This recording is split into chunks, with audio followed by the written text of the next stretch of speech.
Willow slapped me in public, just to impress another man. That very day, I deleted and blocked every way she could contact me. Everyone was shocked. After all, Willow and I grew up together. I had liked her for over 10 years and even swore I'd marry her. Willow confronted me angrily. Why? Just because I slapped you? Can you stop being so petty? You're a man, aren't you?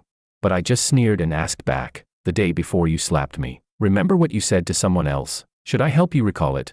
Her face went pale instantly, and she was struck speechless. Chapter 1. Willow and I were born in the same hospital. She just came into the world a few hours earlier. Our parents were neighbors in the same village. After our neighborhood was torn down, we were relocated to the same apartment building. She hit puberty earlier than me, and as kids, she'd always use her height advantage to boss me around, treating me like her sidekick. I was introverted, often sick, and by the time I was in 4th grade, I became a regular target for a bunch of boys in our class. They'd steal my textbooks, toss trash into my water cup, and sometimes even push me hard from behind. I went to the teacher crying for help, but he just said, "Why do they only bully you, not others? Maybe it's because you can't fit in. You're partly to blame too." That day after school, when I told my parents what happened, Uncle Lou, Willow's dad, happened to be visiting our house. He saw the tears on my face, turned around, and brought Willow over from his place. "Willow, from now on, you'll walk to school with your little brother," Uncle Lou instructed her. The next morning, Willow was waiting for me at the door with her backpack. At school, she grabbed my hand and walked me into the classroom. She was taller than most boys in our class, and when she found the ringleader of the group bullying me, she dragged him into the alley behind the bathrooms. I stood behind her, watching as this one girl beat up an entire group of boys until they were crying and wailing. "I'm warning you, if you dare bully George again, you're going to regret it." Her voice wasn't loud, but it shook me to the core. That moment, the breeze lifted her long hair, and I saw her faint smile and those bright eyes. My heart started racing. I didn't understand love yet at that age, but I knew one thing: as long as I could see her, I felt happy. From that day on, rain or shine, Willow always waited at my door so we could go to school together. Even when she was sick and had to skip class, she'd still walk me to school first and pick me up before school let out. There was a 10-minute break during morning recess, and wherever Willow went, I followed. She'd often pretend to be annoyed and wave her hand, saying, "If you keep following me, I won't wait for you to go to school next time."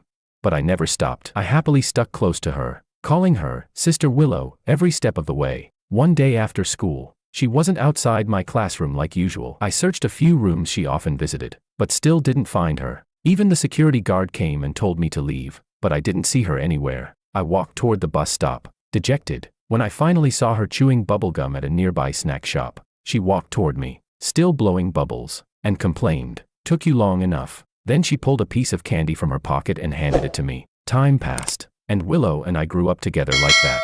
I had a growth spurt that summer and finally caught up to her in height. Later, I grew taller than her by quite a bit. I began to notice her looking at me differently. When I helped her with math, she wasn't looking at the questions, she was smiling at me. When the bus was full and she had to stand, I could see her shyly tugging at the hem of my uniform. After our high school entrance exams, both of us got into the city's top school. Her mom joked, "I've watched George grow up, he'd make a fine son-in-law." "Willow, how about making it official once you both get into college?"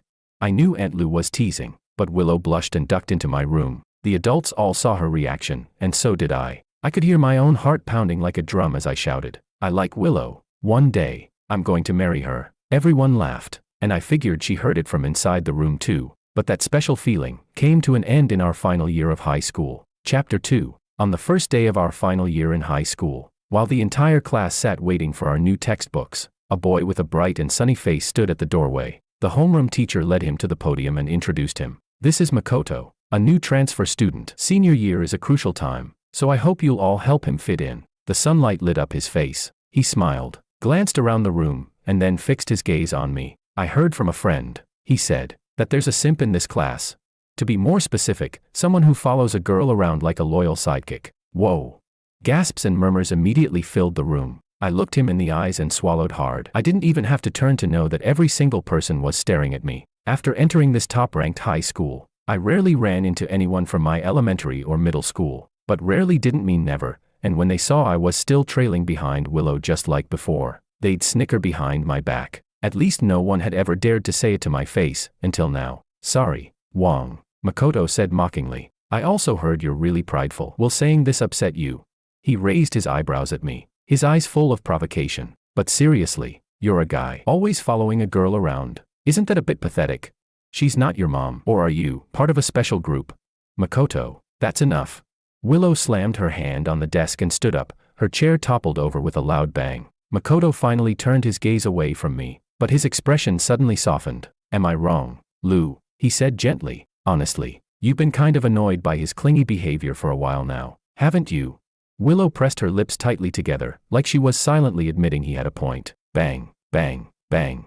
The teacher knocked on the blackboard 3 times. Makoto finally shut up. There's one empty seat, go sit there, he ordered, pointing at the seat next to Willow. Then he added, this year, I hope all of you focus on your studies and get into your dream colleges. Pointless, childish nonsense like that, don't bring it up again. All right, a few of you go to the office and pick up the textbooks. As the teacher spoke, he gave me a meaningful glance. I understood and followed the group out of the classroom. When I returned with the books, I saw something that made my stomach drop. The 2 people who had been at each other's throats just minutes ago were now standing very close together. Makoto looked up at me, his eyes gleaming with smug satisfaction.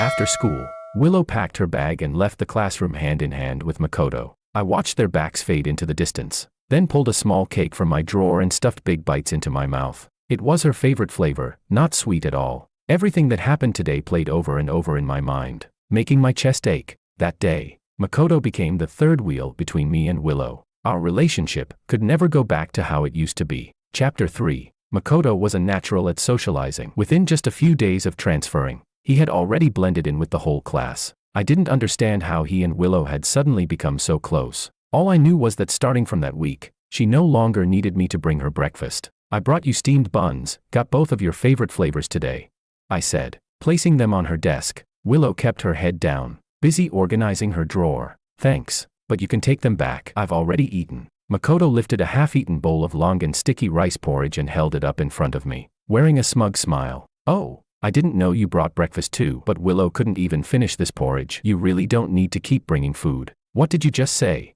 I looked at the bowl in his hand, and something clicked. Isn't it better if you stop bringing breakfast? Focus on your studies, no need to fuss over trivial stuff like this, Makoto added, curling his lip and ducking behind Willow. Wait, you're not actually mad, are you?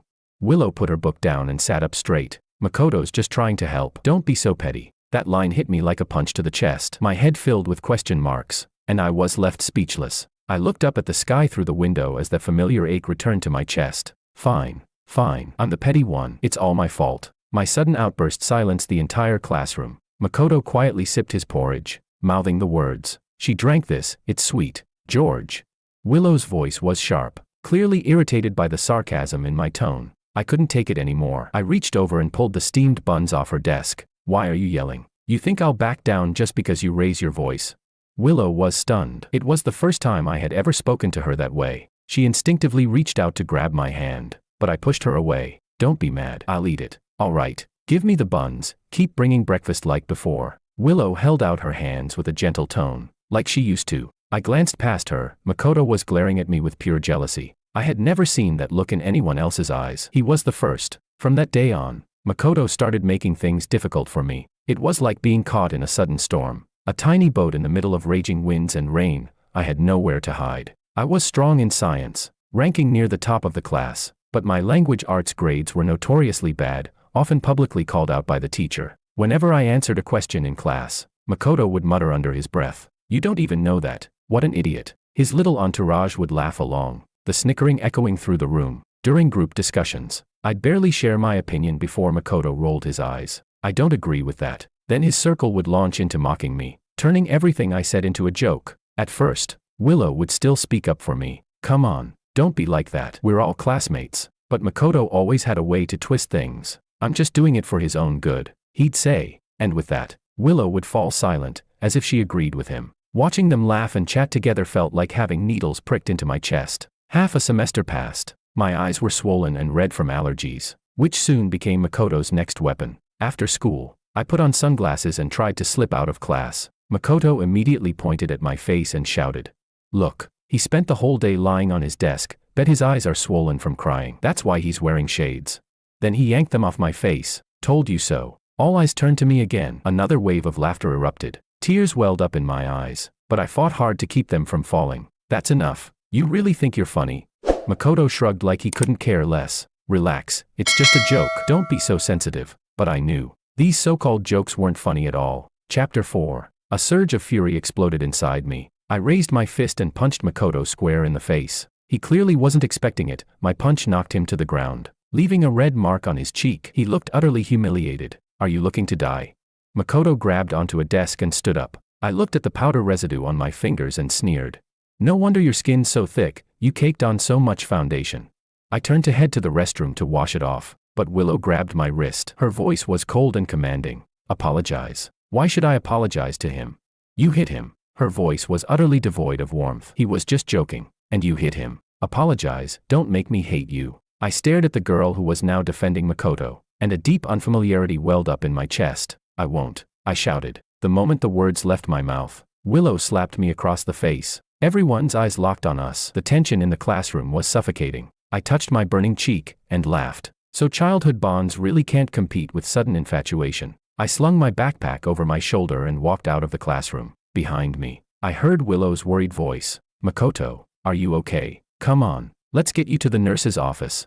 My face still stung, and there was a dull, heavy ache in my chest. When I rushed out of the school gates, it was pouring rain. I hadn't brought an umbrella, but I didn't care. Head down, I walked through the streets, ignoring the strange looks from passers-by. Soaked to the bone, I finally got home. On the coffee table in the living room was a framed photo of our two families together. We had taken it last summer at the amusement park. I walked into my room and opened my closet. Every piece of clothing Willow had ever bought me was neatly hung. I grabbed a cardboard box and began tossing in everything related to her. On my nightstand was the only photo of just the two of us. I ran my fingers over her smiling face in the picture, then tossed it into the box too. After sealing the box with tape, I carried it downstairs and stopped in front of the garbage bin. Thud. The box hit the bottom of the empty bin with a hollow sound. Willow and I could never go back to how we were. A few minutes later, there was a knock at the door. I thought maybe my parents had forgotten their keys, but when I opened it, it was Willow. Her expression was cold. George.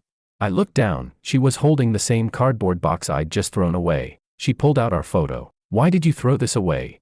And all these? They were gifts from me. Why did you throw them out? I smiled. What I do with my stuff, what's it got to do with you? She stared at me, eyes settling on the red mark still faintly visible on my face. I didn't even hit you that hard. Why is your face like this? Her voice suddenly broke, and she reached out a hand. I turned my head, dodging her touch. She was the only friend I'd ever had. Whenever I felt wronged, she was the first person I'd run to. I didn't mean to, she said anxiously. I didn't control my strength. Enough. That's enough. I cut her off. From now on, we're just neighbors in the same building. Willow set down the box and grabbed my hand. Why, George? Is it because I slapped you at school? Don't be such a child. You're a grown man, can't you stop being so petty? Childish. Petty. I let out a cold laugh. Willow, from this moment on, we're done. Her tears spilled over. I didn't mean it that way. I was wrong. I'm sorry. Okay.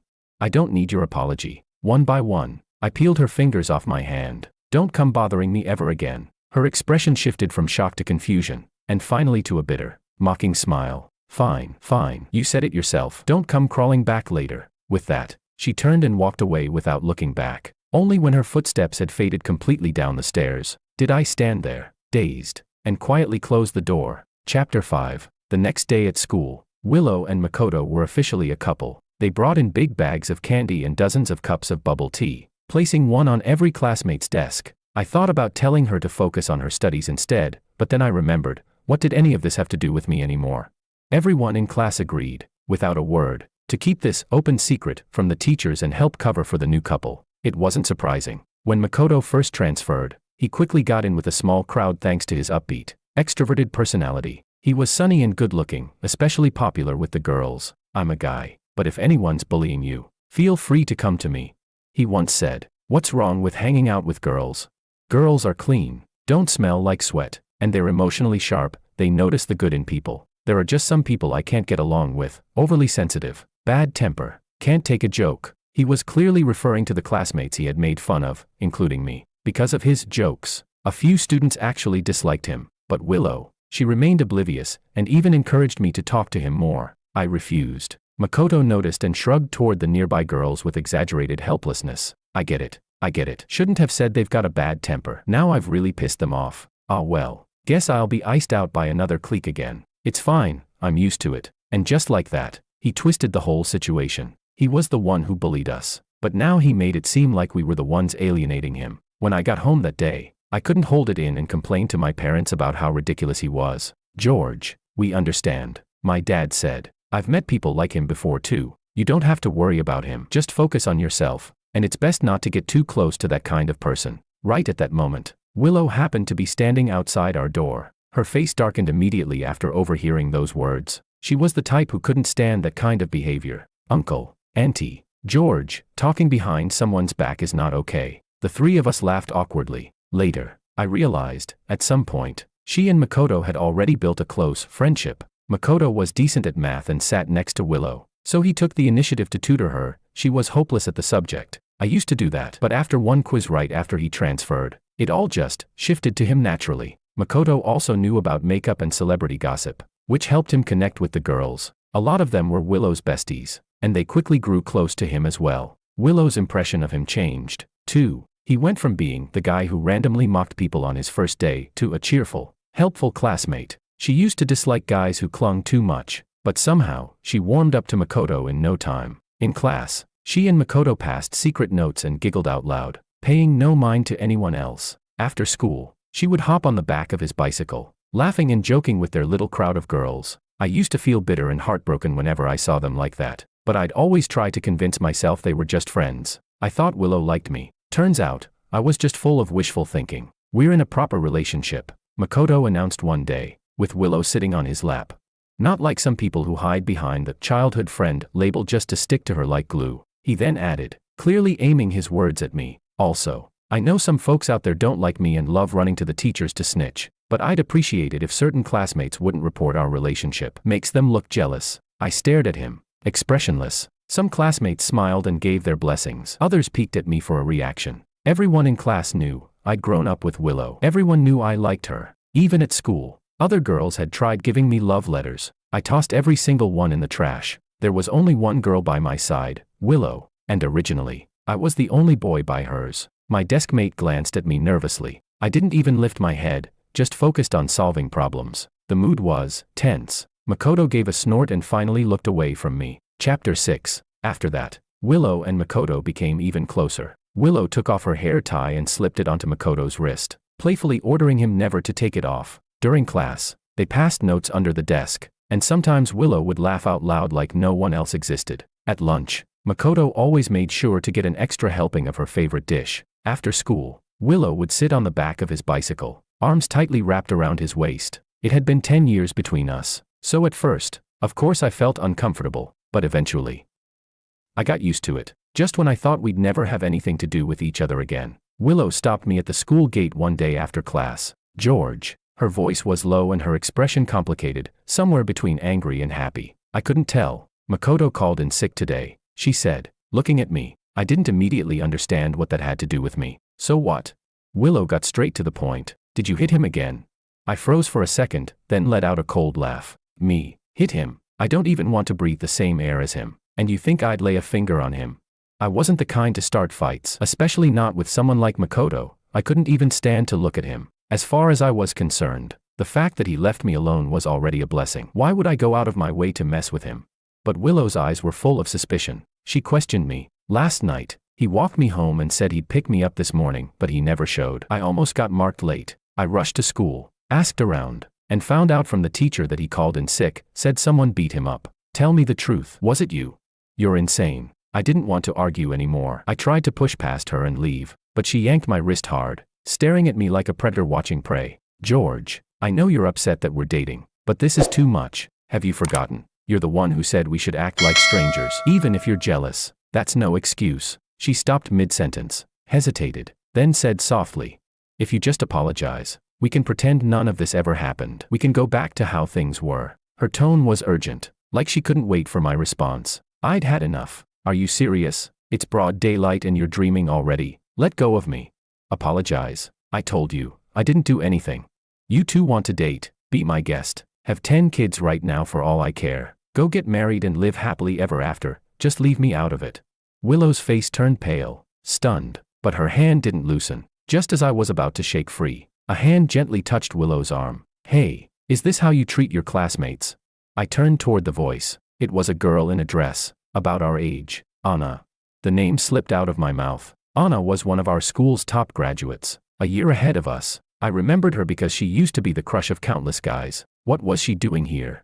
Seeing the confusion on my face, Anna glanced at me and winked mischievously. Then, without missing a beat, she slid her arm into mine. Willow's expression soured immediately. Taking the chance, I broke free from Willow's grip and ran off, pulling Anna with me, without looking back. Chapter 7. It was Wednesday during PE class. I wasn't feeling well, but I didn't think much of it. When the teacher blew the whistle, I lined up and ran laps with the rest of the boys. The boys and girls ran separately. The girls had already finished and were waiting nearby. Halfway through the run, my vision suddenly went black. My limbs turned weak and numb. Only then did I realize I was having a hypoglycemia attack. But it was too late. My foot stumbled, and I collapsed awkwardly to my knees on the track. Gasps erupted all around me. Suddenly, I heard fast approaching footsteps, and a slender hand wrapped around my arm, helping me up. It was Willow. Your blood sugar dropped again. Did you skip breakfast again?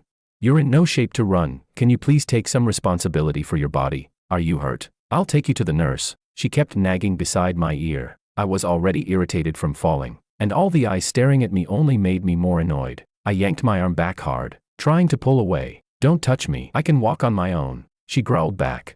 Is this really the time to throw a tantrum? Can you just care about your own health for once? I'll just take you to the nurse's office, and then I'm leaving. Is that okay with you? I let out a bitter laugh. You don't get it, do you? Is low blood sugar some kind of fatal illness? Sitting down somewhere for a few minutes will fix it. Am I dying? Do you have to take me to the nurse? Willow clenched her jaw. After a moment, she hissed through her teeth. Why do you have to be so ungrateful? I looked at her calmly. If that's what you want to believe, then go ahead. Willow flung my arm away and stormed off without looking back. There weren't many people in the nurse's office. Just one girl sitting on a cot. It was Anna, again. Why was she still on campus? Didn't she already graduate and go off to college? She spotted me and lit up with a bright smile. Hey, Wang, what a coincidence, you're at the nurse's office too. I nodded weakly. Then I noticed, Anna was actually injured. Not like my minor issue. Hers was serious. Her knee was wrapped in thick layers of gauze, with blood seeping through. The white bandage had turned completely red. She followed my gaze, looked down at her leg, and scratched her head awkwardly. Oh, this? Ugh, there was this uneven spot on the court I didn't see. Took a fall while playing ball. Nothing major. Just a scrape. What about you? Are you okay? I remembered hearing that Anna used to be captain of the school's girls' volleyball team. She was even pretty well known across the city. This must be why she came back, probably invited to help coach the new players. Looking at the bloody gauze made my skin crawl, but I was surprised at how tough she was. She didn't seem fragile at all, quite the opposite. My attitude toward Anna softened unconsciously. I'm fine, just low blood sugar. You should rest. Anna nodded firmly, her smile radiant, completely unfazed by her injury. Because of her condition, she stayed in the nurse's office a long time, and over time, we got more familiar with each other. Anna was naturally friendly, warm, and easy to talk to. She was good at making people feel comfortable. One day, while sitting on the cot, she looked at me a little shyly. Wang, I think our friendship could maybe move a step forward. What do you think? I was stunned and waved my hands immediately. I'm about to take the college entrance exams. I'm not thinking about anything else right now. But Anna didn't give up. A week later, she could walk again. Every day during long break, she came to find me. Sometimes she brought candy. Sometimes she brought my favorite milk. Whenever she showed up, she'd stick close to my seat and chatter nonstop. The boys around me, they'd all jump up and give her their chairs with enthusiasm. Slowly, the rumor spread that the famous graduate Anna was dating a senior. Everyone thought we were together. Chapter 8. I denied it, but everyone just gave me that sure, we get it look. Like, if you don't want to admit it, fine, everyone knows anyway. The guy who sat behind me leaned over, full of gossip. Hey, George, let me ask you, does Anna really have abs? I blinked. How would I know that? Still, I answered honestly. I don't know. Come on, men, don't keep it from us at a time like this. We're just curious. You know how many guys chased her during her 3 years at school? She never said yes to any of them. George, spill it. Come on. Even my desk mate nudged me with his elbow. A senior girl who graduated with her said she's got abs. And you're her only boyfriend. You must have seen them, right? Come on. Tell us, were they hot? What did they feel like? I thought for a second, did she have abs? If I really dug into my memory, I think I actually had seen them. I fell into deep thought and mumbled.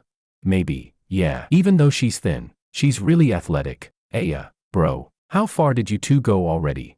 The guy behind me shouted before I could finish. Hey, shut up. I quickly covered his mouth. I just saw it a few times. Okay, don't make it sound like we did anything. Just then, a sharp crash rang out across the classroom. We all turned. It was Willow. She had dropped her cup and shattered it. Her face was pale, as if it took her a while to realize what had happened. Then she slowly crouched down to pick up the shards. As she gathered the broken pieces, Makoto suddenly shouted, "Willow, your hand."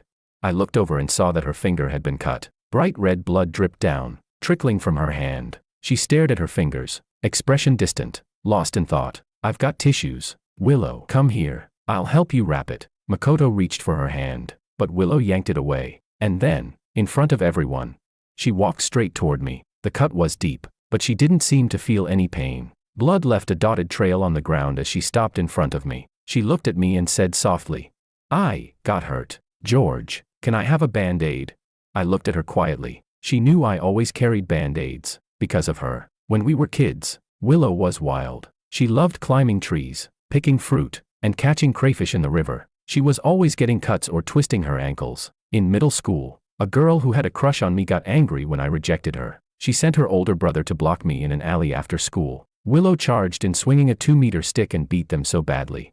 No one ever dared to mess with me again. Another time, that same girl got a group of her friends to tail Willow. After school, they pushed her down the hallway. That part of school had full-length glass windows. Willow wasn't expecting it. She crashed through the glass and rolled onto the ground covered in shards. Thankfully, it was the first floor. She wasn't seriously hurt, but both her arms were covered in thin, bloody cuts. When I found her, her uniform was already soaked in red. She was in so much pain. Her face twisted up, but she still gritted her teeth and told me she was fine, that it didn't hurt. I cried so hard I couldn't see clearly, but all I could do was stand there, helpless, watching the blood keep soaking through her sleeves. From that day on, I always carried Band-Aids with me. Chapter 9. Ever since then, no matter who bullied me, I always handled it myself. I never told Willow again, afraid she might get hurt because of me. She's a girl too. How could I always rely on her to protect me?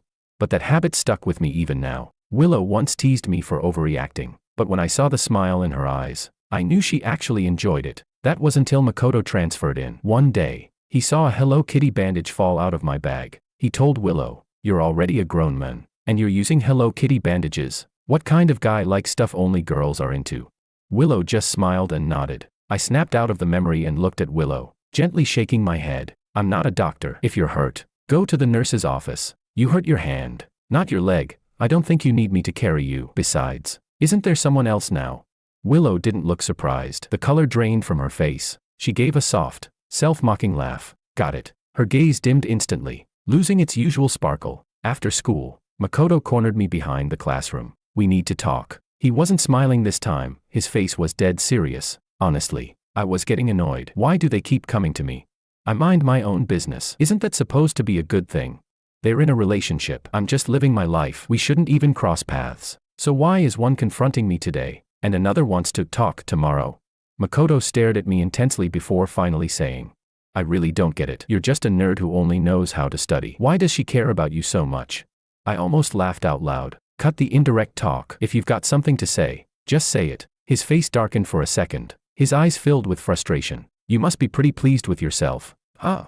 Willow might be with me now, but her heart is still with you. She saw you with another girl and went absolutely nuts. She hasn't talked to me for days. I really don't get it. What's so great about a clueless guy like you? She just got emotional and slapped you once, and you cut her off like that. You're mad just because she embarrassed you, right? So because your fragile pride got hurt, you're willing to throw away a lifelong friendship. You're honestly the perfect example of selfish and petty." Makoto let it all out, like he was genuinely indignant for her. I listened quietly until he finished, then said, "You don't need to test me. I'm not going to make up with her." He stiffened. I chuckled and added, "Being sent by your girlfriend to test another guy's feelings, that's got to be awkward, huh? But don't worry, I'll treat her like a stranger from now on. I'm George. I don't take back what I throw away." Tell Willow the same thing I've always said. Stay the hell away from me. Makoto's expression twisted, part guilt from being exposed, part humiliation, and part confusion. As I walked away, I heard his voice behind me, full of reluctant frustration. "George, just because of that one slap, just for that?" "Yes, just for that," I answered again, giving the same reply. Chapter 10. That night, I received a call from an unknown number. Without thinking much, I answered. George. It was Willow. She probably got a new SIM card. Are you done yet? I was about to hang up as soon as I finished speaking. Wait, please. Just listen to me. Willow called out to stop me. I fell silent. I read that diary. After a moment, her hoarse voice came through the phone. My mind went blank for a second. She must be talking about the diary I wrote. I only had one diary, the one Willow gave me when I turned 10. I treasured it like gold. And since then, I got into the habit of journaling. I kept writing for many years. That diary held all the feelings I had for her over the years. I recorded every little moment I spent with Willow. Every second I liked her. I even fantasized that one day, when we got married, I would give her that diary. It would be my long confession. Willow's voice was trembling. I'm sorry, George. I read your diary. I never knew you liked me that much. I'm sorry for ignoring your feelings all this time. Honestly, I regretted slapping you the moment I did it. All these years, I never just saw you as a little brother. Willow. I interrupted her. I know you picked the diary up, but after all these days, you're just now reading it. The other end of the line fell completely silent. I chuckled and said, you never asked me about any of this before, did you? Because you never cared in the first place, right? Her voice was weak and colorless. But now that people are saying I'm dating someone, you feel threatened. You suddenly feel your position is in danger. So today, months later, on some impulsive whim, you finally decided to stoop down and open that dusty old diary, didn't you?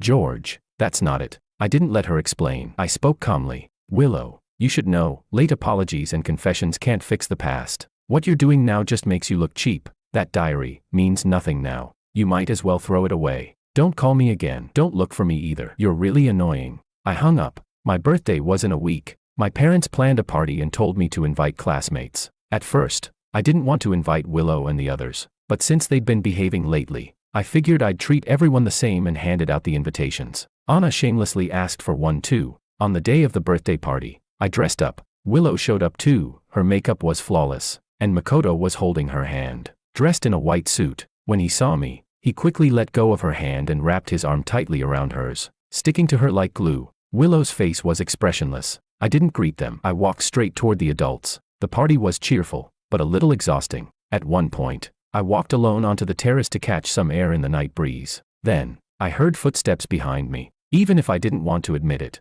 I recognized them instantly. We'd known each other for too long. She stood behind me, her voice hoarse. Can we talk, George? I turned and saw Willow's eyes, red and puffy. Of course, I said expressionlessly, but if possible, I hope it's the last time. Her face turned pale, and she gave a bitter laugh. Does it really have to be like this between us, George? No matter what I say now, you won't forgive me, will you? I looked away. I really don't understand. Didn't you always like me? You know it. I like you too. We were just one step away from confessing to each other. Why are you treating me like this? She finally said it out loud, for the first time admitting that she liked me too, but it came under circumstances like this, all because of that one slap. Just like the first time she asked that question, I nodded without hesitation. Yes, because of that one slap. I heard it that day. Chapter 11. Willow didn't slap me just because she lost control of her emotions. The day before it happened, on the way home from school, I saw Makoto giving Willow a ride, but halfway through, they suddenly took a turn away from the road that led to our neighborhood. I felt uneasy and followed them. Willow and a few of her girlfriends took Makoto into a hot pot restaurant. While eating, they chatted away. He's been by your side since elementary school. Wow, that's basically what they call childhood sweethearts. So does he like you or not? Of course he does. In class, he only ever talks to Willow, not any other girl. 9 years of chasing her. Willow, you're still not saying yes, don't like him. My heart tensed up. Willow laughed lightly and replied offhandedly, I mean, I do like him, but I'm not really interested in dating. He's too dull, boring. A wave of commotion followed. Damn, that's savage. Girl, aren't you afraid he'll stop liking you if you keep stringing him along like this? No way. Guys like that, once they fall for someone, they cling on for dear life. You can't even shake them off. At that moment, Makoto's voice chimed in with a grin. Exactly. I totally get that kind of guy. Once he likes something, he never stops, and he's always looking for someone to lean on. I bet no matter how Willow treats him, as long as she shows him a tiny bit of kindness, he'll keep liking her forever. Look, even though I'm this close with Willow now, he's still watching us with puppy dog eyes, isn't he? I'd say, even if she slapped him in public, then said sorry later, he'd still be fine with it. For real, that brainless. If he's that devoted, Willow, wanna give it a try? Slap him in front of everyone, that he'd still come crawling back. I held my breath. In the noisy restaurant, Willow's voice rang out clearly. Sure, let's try it. Willow was trembling, her hands slightly shaking. That's not it, George. Listen to me. I just said that to save face. I didn't mean it. Don't deny it. That's pathetic. Willow. I looked at her and said softly. Didn't you always say it's awful to talk behind people's backs? Take a look at yourself. How are you any better? Willow's face instantly drained of all color. I let out a long sigh. Strangely, though I had been furious and heartbroken at the time, now I felt nothing. It was like watching someone else's story. I know you like me, but I also know you were swayed, right? There was a moment when you thought Makoto was great too, so great you wanted to impress him. That's normal. Willow, you like me because we grew up together, because I looked decent and loved you with everything I had. That's why you had feelings for me. But in the end, we're not a good match. You think I'm good looking, but that doesn't stop you from thinking I'm dull. You think I'm passive, unassertive, not like Makoto, who's confident and presentable. So eventually, you'd be drawn to someone like him, and even if it wasn't Makoto, it'd be someone else, the next sweet, charming guy who's nothing like me but just as attractive. But what you shouldn't have done is use me as your stepping stone. I gave a cold laugh. How dare you slap me? Who do you think you are? Willow. Why would you slap me, for someone you've only known a few months? Willow's face went completely blank, drained of all hope, because deep down, I had exposed her darkest, most selfish desire, and she knew it. She no longer had the strength to argue. I looked at her, unwavering. In the end, she just stood there in a daze, a single tear sliding down her cheek. George, do you not love me anymore? I never loved you. I said it without a second's hesitation. What?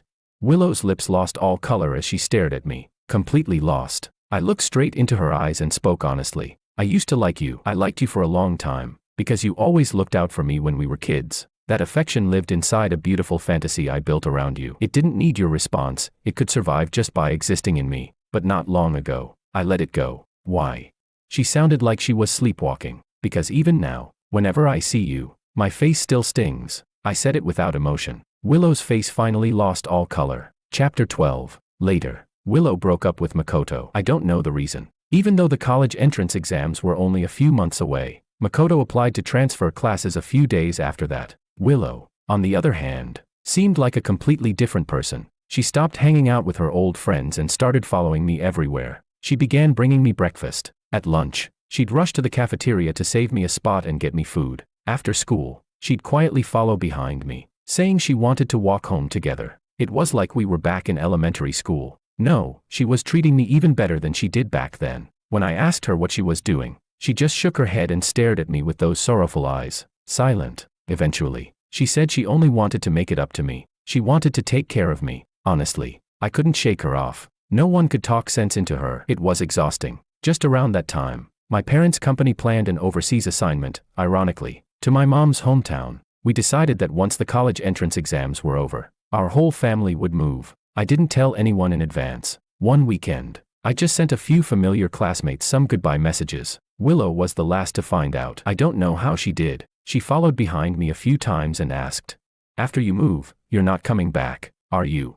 I ignored her. In the final days before the exams, we were all studying at home. On the day of the exam, someone from Willow's testing room said that she filled her entire answer sheet with my name. Because of that, she failed to get into college and had to consider retaking the exams next year. The day I received my acceptance letter, my parents and I packed up and started the move. Willow chased our car for a long time. I sat in the front passenger seat, silently watching the rearview mirror. I saw her running with everything she had, reaching out as if saying something. I saw her crying uncontrollably, her face pale as paper. "George, don't go. Please, don't leave. I can't live without you. George." Makoto stood beside her, trying to hold her up, but she shoved him away. The wind was too strong, it blew away her last desperate cries. In the end, the figure who had been by my side for 10 years, she fell, stood back up, trembling, then got smaller and smaller, until all that was left was a blurry black dot, and then, gone. Later on, I heard bits and pieces about Willow from old classmates.